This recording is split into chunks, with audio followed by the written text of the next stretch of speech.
Hey guys, JF here, aka Ragnarok, coming back at you with another collection video. This time, as promised, it will be my PS4 collection video. The PS4 is certainly one of my favorite consoles out there, not the, but one of them. And a bit of a funny story, when I got the PS4, my wife had bought it for me on one of my birthdays, and she knew I wasn't a big Xbox fan. I was definitely more of a Sony fan. I'm one of those fanboys, admittedly. And what she did is she bought my PS4, and then she put the PS4 in an Xbox One box. And when I opened the present and I saw the Xbox box, I had a bit of a hard time fake smiling. I couldn't even fake smile, really. I just had a bit of a grin on my face, like a little side smile. And I was like, thank you. And then she kind of started laughing. And I looked at her and was like, you would still happen to have the receipt, would you? I was essentially asking my wife at the time, as soon as I opened the present, can you return this? Anyways, I opened the box. She told me open the box, and I opened the box and I saw, oh, it's a PlayStation 4. Wow, okay, cool. I was quite a bit more excited then. I'm not an Xbox hater, by the way. I'm just a bit more of a Sony fanboy. So first off, we have Alien Isolation, Nostromo Edition. I played a little bit of this copy, but I did complete this game on Steam while I was streaming it, actually. So if you follow me on Twitch, thank you very much. I really like this game. I felt like Alien Isolation was quite a bit longer than it should have been. Like, there's a couple of points where I was thinking to myself, man, okay, this has to be like the end of the game. No, it still keeps going. And it's not necessarily a bad thing. I just kind of feel like it's a little, I don't know, it's a little too long than what it should have been. But it's a great game. Scary. If you have claustrophobia like I do, this will induce some of that fear into you. And then we have Assassin's Creed 4, Black Flag. I'm one of those people who only buys the Assassin's Creeds by number. So Assassin's Creed, the first one, 2, 3, and 4. Never bought and played any of the other ones, Unity, Brotherhood, Origins, or any of the other ones. I just want to follow but I quite enjoyed this one. It was a lot of fun. Never finished it. My favorite part was finding the shanties and singing the shanties while out in sea, out on the sea rather. We have Astrobot, VR game. It's one of those must-have VR games. We have Away. What's the rest of it? The Survival series. So this is an intriguing one. I found this one randomly while I was kind of looking for games on Amazon, and I thought this one was intriguing. You get to play some animals, like this one here is a sugar glider, and I guess every copy you buy a tree will be planted. And I bought it mainly because I thought that this is going to be one of those games that are going to go up in price in the future, because I've never seen something like this before where they did that. Next up we have Axiom Verge. I realized not long after buying this game that I think I would prefer having all of my 2D games on the Switch. I just think that it would be more fun playing it on the Switch than on the PlayStation 4, especially because it's portable. You can bring it wherever you want. But I don't know, I just feel like 2D games belong on the Switch more than they do on the PS4, because I'm like so used to playing 2D games on Nintendo. We have Battleborn. So this game I bought purely because it came with a collector's box set, and it was $8. It came with like a little figurine of the mushroom character. We have Bayonetta Vanquish. I was super pumped when I saw this. I actually haven't played Bayonetta.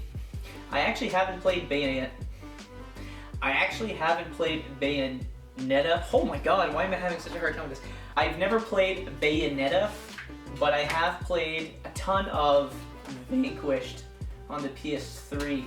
And Vanquish is one of those hidden gems, amazing games by Sega. Well, they're both by Sega.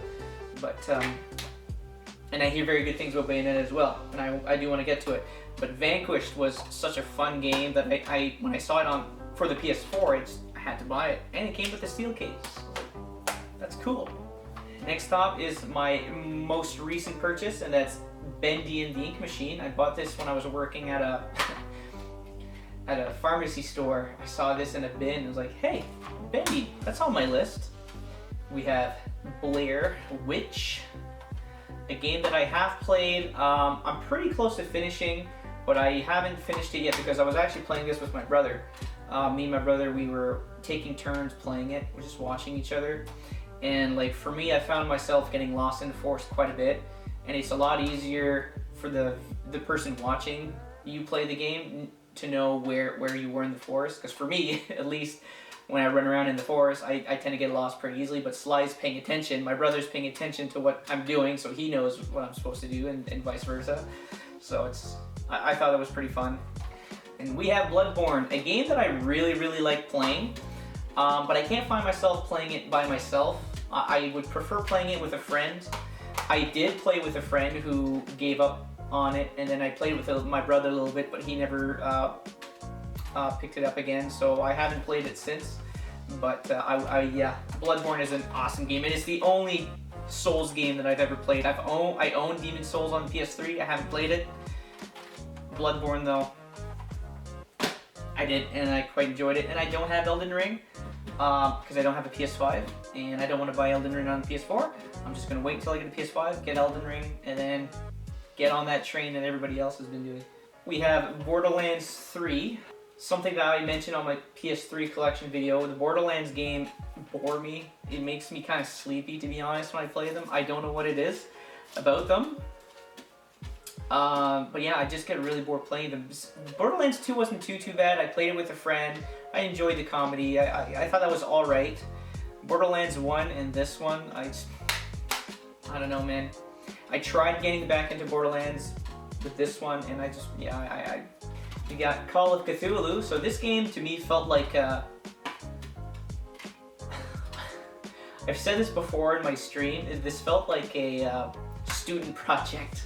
Like a group of students were put together and designed and made a game. It just feels very underdeveloped. It feels clunky. It's very cheesy. And for that reason, I couldn't get through it entirely. I don't know, man. I paid $49 for this. If you pay $49 for this game, you're out of your fucking mind. This is like a $15 game at the most. Anyway, I'm sorry for the people who made it. I am. It's just how I feel. We got Call of Cthulhu. We have Call of Duty Modern Warfare. So this is the Call of Duty game that got me back into the Call of Duty games. I played a lot of Modern Warfare 2, like a ridiculous, unhealthy amount, and I played a lot of Black Ops on the PS3 back in the day. And Black Ops 2 I did not like, and Modern Warfare 3 I did not like, and after those two simultaneous disappointments, I just gave up on Call of Duty altogether. And this is the game that got me back into it. I was kind of excited when I heard about this. And yeah, it's a great game. I played a ton of it, played a ton of online mode. I played a ton of Warzone as well. Not that great at Warzone, but you know. We have Crash Tag Team Racing, probably my brother's favorite PS4 game. He was him and his wife were super obsessed with it. I quite enjoyed it as well. I was not as obsessed with it as my brother, but I quite enjoyed this as well. A very, very, very good kart game. Some people will say, including my brother, will say that it's better than Mario Kart. So that's telling you something. And I remember playing a lot of CTR growing up on the PS1. So seeing this again, it's pretty cool. We have Daymare 1998. So from what I read online, this was supposed to be a remake of Resident Evil 2. And then Capcom said, no, you stop it right there. So they had to redress all of the characters and the worlds and everything. They had to change it up to make it its own game. And we have Daymare, and it's all right. It's a little clunky, and if you're a collector like I am, you know always to buy survival horror games because they always go up in price, whether they're good, bad, doesn't matter. We have Dead Cells, another one of those games where I kind of would prefer having it on the Switch. Very good game. I've never played the DLC for this, but yeah, I quite enjoyed myself playing this game. This was I think the first ever rogue style game that I've played. And then we have Death Stranding. Oh man, I pre-ordered this one, and this is a pretty controversial game. It's either you love it or you hate it. I happen to love it. I can see why people didn't like this game though, because it is very repetitive. It is a lot of just walking and listening to music, albeit good music, and it kind of does get cringy. Probably the hardest cringe I've ever had playing a game was a moment in this game where where Sam and the president's daughter, I can't remember her name right offhand, they were on the beach. They made a Mario reference where you be my president's daughter says something like, "You be my Mario and I'll be your Princess Beach." And then they just start running and just laughing and looking at each other on the beach, and it's just the worst. It's just the worst moment of my life. But this is a great game though. If you can get past it, this, you know, pretty fucking good, man. I played this before COVID. I wish I would have played this during COVID because it would have felt perfect. Next up we have Destiny, the Taken King Legendary Edition. I've played a little bit of this. The only reason why I bought it was because a guy I worked with at a former job pretty much kept pestering me to get in and play with him like every day or every other day, so I did. Bought it brand new, full price, $79.99. This is like a $3 game now. Anyways, I played like maybe 2 times with it, and then that was it. It's just not the kind of game that I enjoy playing too much. We have Drive Club. This is one of the first PS4 games I remember buying. I was a little upset with it only because it doesn't have couch co-op. The racing is fine, it just doesn't have couch co-op, and I wish it did. We have Dying Light, The Following. So this is the one that comes with extra content. I played this with some friends. I quite enjoyed it. I never beat it though. We have Elder Scrolls V, Skyrim, the special edition. Skyrim. Played and beat this a ton of times. This would be in my top 5, you know, games of all time. I might make a top 5 one of these days. It's really hard doing it, but I can guarantee you Skyrim would be in the top 5. We have The Evil Within. Another pretty fun. This was a pretty fun survival horror game. I quite liked it. It was bringing you back to the like classic survival horror back when survival horror was becoming more action oriented, like Resident Evil 6 for example. We were running low on like pure survival horror games, and then this came along and it reminded us, you know, that these games are still really good. And then we have Evil Within 2, which changes up the formula. It's a bit more open world. You get to make your own weapons and whatnot. It kind of reminded me of The Last of Us. It felt like that was the approach they were going for, and the first Evil Within is a lot more linear, a linear game. You just go from point A to point B. This one, it's a little bit more that you can do. This one tends to be a lot of people's favorite between the two. I think I'm in the minority by saying that I think I prefer the first one, especially in the beginning. The beginning was kind of like very memorable to me. We got Final Fantasy Remake, a game that I think I've played a little bit of it on the PS1. We never had a copy of Final Fantasy VII. We had a cousin who did, and I watched him play once or twice. And I think I might have played it a little bit. This one here, I haven't played it yet. I do intend on it. I just don't have the nostalgia for it like a lot of other people do. We have Ghost of Tsushima, a game that I'm currently going through. I'm finding it so hard these days playing these super thick, long, story-driven games. It's very hard to play these games and then put it aside for a while. I do traveling for work, and you know, like you play this game and then you put it down for a week, and then you're going back to it afterwards. It's like, what are the buttons again? What was I doing again? It's getting, as an adult, it gets hard playing these very thick games. We have Ghost Parade, kind of a blind buy for me, but it really interested me. Just like the back looked really fun. It looked, I don't know, it's just like an intriguing game. And next on we have God of War, one of those story-driven games that I have been able to finish with my wife watching. She loves watching me play these movie games, she likes to call.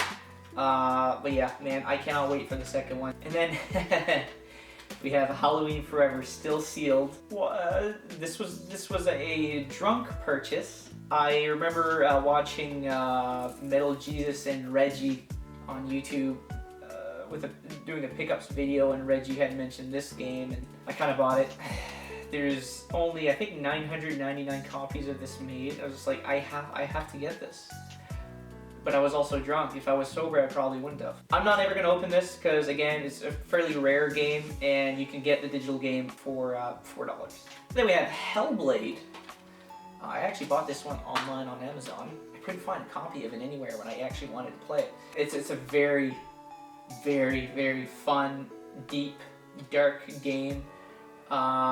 Gives me shivers just thinking about it. Gives me shivers just thinking about the trailer for the new Hellblade game that's coming out exclusively on Xbox Series X. So I think I wasn't really talking shit about Xbox, but I was saying how I prefer Sony over Xbox. But I'm thinking I'm gonna get an Xbox Series X as well, so I can play Hellblade 2, as well as apparently Hideo Kojima is making a game exclusive on Xbox. How dare you, Kojima? But I'm gonna buy an Xbox for you.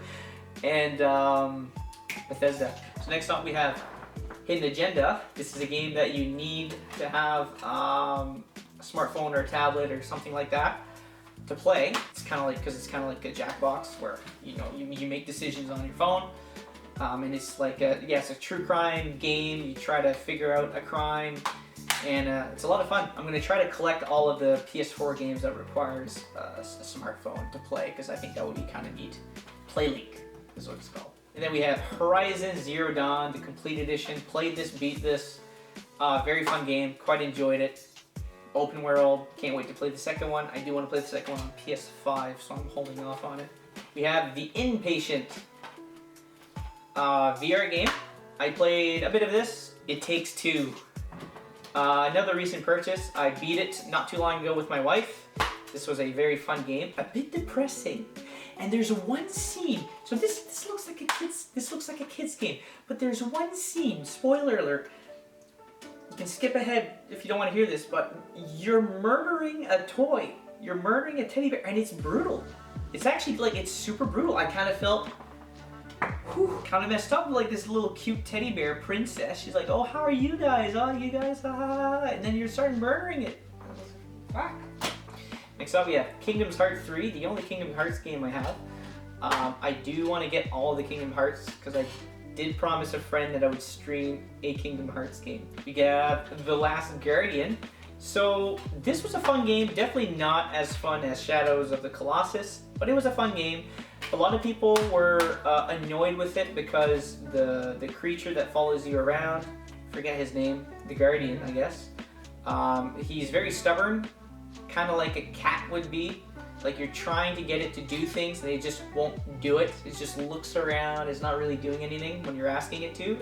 It's really hard to get it to do the things you want it to. And people were upset with that, but I felt like it felt more genuine to me. It felt like more like a genuine interaction between you and some kind of like cat monster. We have Lock's Quest. So this was, I believe, a Nintendo DS game originally. It's kind of like a building game. I like the build and defense games on my phone. So when I saw this, I was like, yeah, that's kind of cool. I'll buy it, I'll play it, and I did. It was alright. It's kind of forgettable, to be honest. Spider-Man. So this game I played and beat and platinumed. Surprised by how much I enjoyed a Spider-Man game. I'm usually not that big into like the hype of certain things. Like, Spider-Man is so popular, so for me it's just like, yeah, okay. So when I bought this, I was like, yeah, sure, yeah, I'll like it, but it's just a Spider-Man game. But yeah, it was really a lot of fun. I very much enjoyed myself. And then we have medieval. One of my most nostalgic games, originally on the PS1. One of the most Halloween-y games that you can ever play. Definitely a game to play in October. Fun, not hard, great for kids. And then we have Metal Gear Solid 5 Ground Zeroes. A game that I think, when it came out brand new, was full price. I think. And, I mean, if it was full price, that's kind of bullshit. Because this is just like an hour or so long game, 2 hour long game. But it's still fun. I mean, like, for as short as it was, it was still, you know, fun. It was your classic Metal Gear Solid. And then we have Metal Gear Solid 5 Phantom Pain. So this is one of the first ever PS4 games I purchased as well. And first half of the game, I was convinced that this was my favorite Metal Gear Solid game of all time. And then I got to the second half where they just recycled the same missions from the first part of the game. And the only difference was that, like, well, for this mission, you're just going to be using a pistol, or it has to be all in stealth, or this or that. So they were just adding challenges to the missions, but they were still the same missions from the first part, and I did not like that at all. And that's what they did. It just kind of felt like they were running out of time. I love Hideo Kojima, but I think this was probably a Konami thing where they were telling him, you need to get moving. Yeah. Metro Redux Redo. I played a little bit of this. I'm not very familiar with the Metro games, and it was alright from what I played. Next up we have Mighty Switch Force, the collection. So this is another game where I thought, why did I buy it on the PS4? I should have bought it on the Switch. But whatever. It's a very fun there's 4 games in this, so it's a collection of 4 games, and yeah, they're all a lot of fun. I quite enjoyed this game. And we have my one and only game with this package. This is a recycled game from EB Games, and it was bought to me by a friend. So I thank you, Steve. That's Mirror's Edge Catalyst. I freaking loved the first Mirror's Edge on PS3. One of the games that I screamed the most at the TV was Mirror's Edge. This one, there's a lot of screaming at the TV too, but it was also not as fun of a game, so it was just a lot of screaming and less enjoyment. And then we have Monster Hunter World, a game that I bought mostly because I wanted to play it online with friends, but then realized that the online is kind of confusing and annoying and aggravating. I thought it was going to be like Skyrim, where like you're in the world, but you were with friends and then you're fighting monsters together. Man, that's awesome. But no, it's not like that. Another recent purchase is Monstrum. I think this was another game that was mentioned in the Metal Jesus / Reggie Radical Reggie video, where Radical Reggie mentioned this being kind of like Dead by Daylight, but it's single player. So you're doing tasks in a level, and then while you're doing the tasks, you're being attacked by a monster. I thought it was a pretty neat concept where it's not online, it's just you.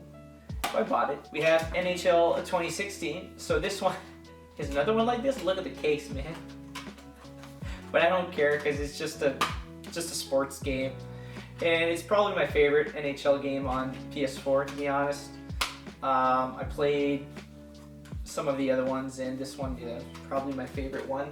NHL 2018, I bought it because of, well, Connor McDavid as well as Vegas Golden Knights show up on this game, so I bought it for those 2 reasons, but for me it's not as fun as 2016. And then we have Night Trap on the PS4, pretty awesome, another limited run published game. I think this was the first game I think I've ever streamed.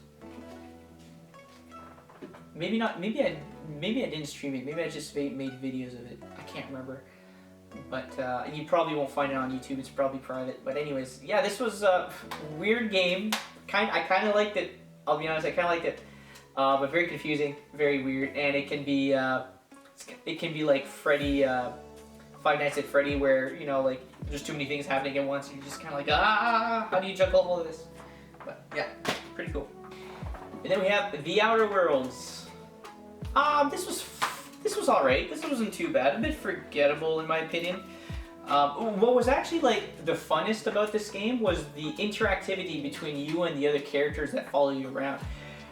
Wherever you go, it feels like there's constant conversations going on and they feel genuine. You know, like you're just walking in the forest or like some abandoned town or whatever, or you're going in the city, and as you're walking around, the characters that are with you, they interact with each other, and it feels like a regular, genuine conversation each time. It doesn't feel like Skyrim or Oblivion, where it's really obviously forced. Then we have Paranormal Activity: The Lost Soul.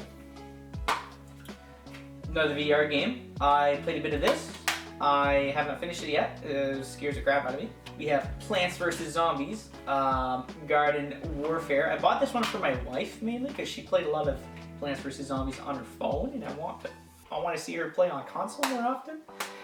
But it does not play like your regular Plants vs. Zombies game. That's for darn sure. We played a little bit of this, and she actually did not enjoy it that much, so we haven't played it since. Next up, we have PlayStation VR Demo Disc 1 and 3. I want to start collecting as much VR physical games as possible. And then, yeah, we have PlayStation VR World. And we have Rayman Legends. This is a very fun platformer game. Next up, we have Red Dead Redemption 2. A game that I miraculously was able to play and beat. Then we have République. A game that was really fun. So this is kind of like a stealth game where you have to stealth around people in levels. We have Resident Evil 2. Resident Evil 7. I played this on and off on VR. I fought the second boss, the mom, in VR, and that was one of the most terrifying moments in my video gaming life. Then we have Resident Evil Revelations. And Resident Evil Revelations 2. I've only ever played Revelations, the first one. And from what I played, I enjoyed it, although it says you can play it 2 players. Oh no, sorry. Revelations 2 is the one I played, because you can play 2 players, but the second player kind of has not so fun of a role. It just I think it was just like pointing the flashlight or some stuff. It wasn't as fun as the first player. And then we have Sinking City, another Call of Cthulhu game, which I read is better than the Call of Cthulhu game. Then we have Spyro Reignited Trilogy, platinumed all 3 of these games, which is very easy to do. Man, Spyro is one of my most nostalgic games. Played so much of Spyro Year of the Dragon on the PS1 an unbelievable amount of times. Yeah, just awesome. And I do have nostalgia for the first one as well. No nostalgia for the second one because I never played it as a kid. But the first and the third one, just great. And the second one's great too. And then we have Super Dungeon Bros, a game that I bought purely because of the name, Super Dungeon Bros. Super Mario Bros. So I bought it because of that, because I thought it was kind of cool that they did that. But playing it, it's kind of like a dungeon crawler, and it's not that great, to be honest. Then we have Tearaway Unfolded Crafted Edition. I bought this when I was in Alberta back in, I think it was 2018. I have not played it yet. I should play that. Yeah, Uncharted the Collection. This came with the PS4 that my wife bought for me. I'm a very lucky man. And I have not played this version yet, but I played through the 3 Uncharted games on the PS3, and it's awesome. And I'm currently going through Uncharted 4. I've had this game for a very long time. I never played it. The CD's in the console. I'm playing through it, and I promise you I will finish it. My wife has watched me play this one as well, because it's one of those movie games that she likes to watch me play. Then we have Until Dawn. This was an awesome, fun game where you get to choose the fate of all your characters who happen to be real-life actors. One of which was was playing Freddie Mercury in the Queen movie there. don't remember what his name is right off the bat, but yeah, this is a pretty fun game. And then we have Until Dawn Rush of Blood, which is a roller coaster VR game. Had a lot of fun with this one too. This is definitely one of my favorite VR games that I got to play. We have Witcher 3. Oh man, so Witcher 3. So when I bought this game, I played it a little bit, and then I just got way too overwhelmed, and I just stopped playing it. There's just too much. There's just too much. I was just like, yeah, this is just too much. And then I sat on it for a couple of years, and then when I found out that Netflix was making a show, I was like, I should probably pick this up again, and I did, and I played a shit ton out of this, and I loved it. My favorite part playing this game was finding all the Gwent cards. The Gwent part was surprisingly like super fun. I quite enjoyed it, and then I found out that you can buy Gwent cards. Like collector Gwent cards, official, and they're really, really, really expensive online. Here we have Yakuza 0. I'm also playing through this game right now. My first ever jump into the Yakuza games, and yeah, so I'm finally jumping into it, and I enjoy it so far. It's super quirky, super Japanesey. Yeah, I love it. Then we have Yakuza Kiwami. This is the Steelbook edition. Beautiful, beautiful Steelbook. For those of you who don't know, Yakuza Kiwami is essentially just the remake of the first Yakuza. And same thing with Yakuza Kiwami 2. This is also Steelbook edition. Beautiful, man. I bought these relatively cheap as well. Then we have Yakuza Remastered Collection. So this comes with 3, 4, and 5. Right there. Comes with a PS3 Yakuza 5 case. Super cool. Then we have Yakuza 6. Just a ton of Yakuza games. This one is the Essence of Art collection. Very, very nice. And finally, Yakuza Like a Dragon. I could have waited and bought this one on PS5. I do think it's on PS5 as well. Pretty sure it is. This is the Steel Box edition, but I just said screw it. I'm just gonna buy all of my Yakuzas and have them all on one system. Except for Yakuza Dead Souls, which I have on the PS3. And then we have another blind buy, and that's Yomawari Midnight Shadows. Another game that I thought looked really intriguing, so I bought it, but I know nothing about this game. And last but not least, we have Yakuza Yooka-Laylee.